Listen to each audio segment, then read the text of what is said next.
नमस्कार मित्रांनो, कमळी मालिकेतील पुढील भागांमध्ये आपल्याला असं बघायला मिळतं की घरामध्ये एकदम मोठा स्फोट होणार आहे. कमळीने स्वतःच्या डोळ्यांनी पाहिलेलं सत्य अखेर सगळ्यांसमोर येणार आहे आणि रोहितच्या आयुष्यातलं सर्वात मोठं रहस्य उघड पण होणार आहे. एका बाजूला कमळीचं सत्य, दुसऱ्या बाजूला ऋषीचा धक्का आणि शेवटी राधिकाचा मोठा निर्णय. घरामध्ये प्रचंड वादळ निर्माण होणार आहे. आणि चला तर मग आता आपण हा संपूर्ण भाग सविस्तरपणे जाणून घेऊयात. पण त्याआधी जर तुम्ही आमच्या चॅनलला सबस्क्राईब केलं नसेल तर सबस्क्राईब करा आणि व्हिडिओ आवडल्यास लाईक द्यायला विसरू नका. तर आपण पाहतो की भागाची सुरुवात होते रात्रीच्या वातावरणाने. कमळी खूप अस्वस्थ दिसत असते आणि ती सतत विचारात हरवलेली असते. ती ज्या कॅन्टीनमध्ये कामाला जाते त्याच कॅन्टीनमध्ये रोहित आणि तिची गर्लफ्रेंड हे दोघेही आलेले असतात. आणि तिने हे काही दिवसांपूर्वी पण बघितलेलं असतं आणि आज सुद्धा तेच पाहिलेलं असतं. कारण तिने काही दिवसांपूर्वी कॉलेजमध्ये परतताना रोहितला एक अनोळखी मुलीसोबत पाहिलेलं असतं आणि तोच प्रसंग तिला आज पण दिसत असतो आणि तिच्या डोक्यातून काही गेला हा प्रसंग जात नाही. ऋषी तिच्या चेहऱ्याकडे पाहून विचारतो की कमळी, काय झालेलं आहे? तू काही दिवसांपासून खूप शांत आहेस. तेव्हा कमळी खोल श्वास घेते आणि ती म्हणते का हळू आवाजात म्हणू लागते, ऋषी, मला तुमच्याशी एक महत्त्वाची गोष्ट बोलायची आहे. तेव्हा ऋषी गंभीर होतो आणि ती म्हणतो, काय झालं? तेव्हा कमळी काही क्षण शांत राहते आणि मग सांगते का त्या दिवशी मी कॉलेजमधून येत असताना तिथे रोहित आणि ते दुसरी मुलीजवळ पाहिलेलं होतं.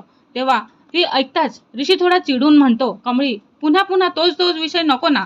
तेव्हा कदाचित तू गैरसमज करत असशील असं मला वाटतं. तेव्हा कमळी ठाम आवाजात म्हणत असते, नाही ऋषी, मी स्वतःच्या डोळ्यांनीच पाहिलेलं आहे आणि ते दोघंही खूप जवळ होते. ऋषीच्या चेहऱ्यावरती चिंता दिसू लागते आणि तो म्हणत असतो का तुला खात्री आहे का? तेव्हा कमळी मान हलवते आणि म्हणते, हो, आणि मला खूप विचित्र वाटलं कारण रोहित दादाचं लग्न झालेलं आहे रे. तेव्हा अचानकच मागून एक आवाज येतो आणि तो असतो आणि तो म्हणते, म्हणजे माझा संशय खराच होता तर.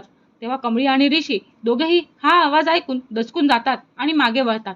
तेव्हा समोर रोहितची बायको राधिका उभी असते आणि तिच्या डोळ्यामध्ये अश्रू असतात पण चेहऱ्यावरती प्रचंड राग दिसत असतो. ती हळूहळू पुढे येते आणि म्हणते, मी आधीपासूनच रोहितवरती संशय घेत होते पण प्रत्येक वेळी त्याने मला वेडी ठरवलं. आणि ऋषी पूर्णपणे हादरतो. राधिका वहिनी, तुम्ही इथे? तेव्हा राधिका रडतच म्हणत असते की हो ऋषी, मी आहे ना, आज सगळं ऐकलेलं आहे.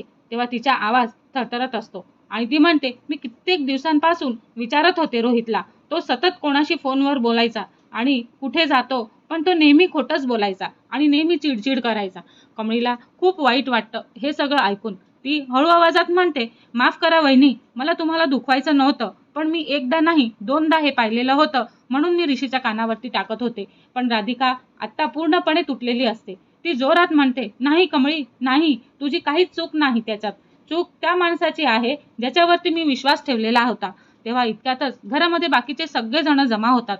नयनतारा घाबरून विचारते, काय चाललेलं आहे इथे? केव्हाची मी ऐकते. तेव्हा राधिका रडत रडत म्हणत असते, आई, तुमच्या मुलाने मला फसवलेलं आहे. हे ऐकताच घरामध्ये शांतता पसरते. तेवढ्यातच रोहित घरी येतो आणि सगळेजण म्हणतात, त्याच्याकडे रागाने पाहतात आणि रोहित गोंधळून विचारतो, काय झालं? माझ्याकडे का असे पाहतायत सगळे? तेव्हा राधिका त्याच्यासमोर उभी राहते आणि म्हणते, आता पण खोटं बोलशील का रोहित तू? तेव्हा रोहित घाबरतो आणि तू काय बोलतेस राधिका, तुला तरी कळतंय का? असं तो म्हणत असतो. राधिका रागाने म्हणते, तुझं बाहेर अफेअर चालू आहे ना. तेव्हा हे ऐकताच रोहितच्या चेहऱ्याचा रंगच उडून जातो आणि नयनतारा पण संतापते. नयनतारा म्हणते, रोहित, हे सगळं खरं आहे का? तेव्हा रोहित काहीच बोलत नाही. त्याची शांतता पाहून सगळ्यांना उत्तर मिळालेलंच असतं. नयनतारा डोळ्यामध्ये अश्रू आणून म्हणते, मी तुला हे संस्कार दिले होते एका मुलीचे आयुष्य उद्ध्वस्त करण्यासाठी? तेव्हा रोहित हळू आवाजात म्हणत असतो, आई, माझं ऐक ना. पण राधिका त्याला थांबवते आणि म्हणते, पुरे झालं रोहित, मी तुला खूप संधी दिलेली आहे. प्रत्येक वेळी विश्वास ठेवला पण आता मी नाही ठेवणार.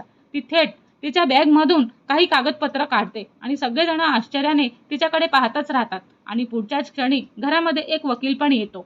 ते पाहून सगळेजण हादरून जातात. राधिका ठाम आवाजात म्हणत असते, हे घटस्फोटाचेच पेपर आहेत. आणि रोहित पूर्णपणे स्तब्ध होतो. काय? तेव्हा राधिका डोळ्यात पाणी आणून म्हणते, हो रोहित, आता हे नातं संपलेलं आहे आणि इथेच संपणार. तेव्हा नयनतारा एकदम धक्क्यामध्ये खुर्चीवरती बसून जाते आणि ऋषीलाही स्वतःच्या भावावरती विश्वास बसत नसतो. कमळी शांत उभी असते पण तिच्या मनामध्ये अपराधीपणाची भावना निर्माण झालेली असते. तिला असं वाटतं का मी सांगितल्यावरच एवढा मोठा तमाशा झाला. तर राधिका पुढे म्हणत असते, मी एका खोटारड्या माणसासोबत आयुष्य जगू शकत नाही. ती वकिलाकडे पाहून म्हणते, सुरू करा प्रक्रिया. रोहित तिच्याकडे जातो आणि म्हणतो, प्लीज राधिका, मला एक संधी दे. पण राधिका मागे सरकते आणि म्हणते, विश्वास एकदाच तुटतो रोहित, असं नेहमी होणार नाही. घरामध्ये प्रचंड तणाव निर्माण होतो. एका बाजूला तुटलेलं नातं आणि दुसऱ्या बाजूला नयनताराचा धक्का आणि तिसऱ्या बाजूला आपण पाहतो की कमळीने पाहिलेलं सत्य. भाग इथेच संपतो, रोहितच्या हादरलेल्या चेहऱ्यावर आणि राधिकाच्या डोळ्यातील तुटलेल्या विश्वासावरती. आता पुढे काय होणार? रोहितचं लग्न खरंच तुटणार का? नयनतारा आपल्या मुलाला माफ करेल का? आणि ह्या सगळ्यांपुढे घरात आणखीन कोणतं वादळ येणार आहे हे पाहणं खूपच उत्सुकतेचं ठरणार आहे.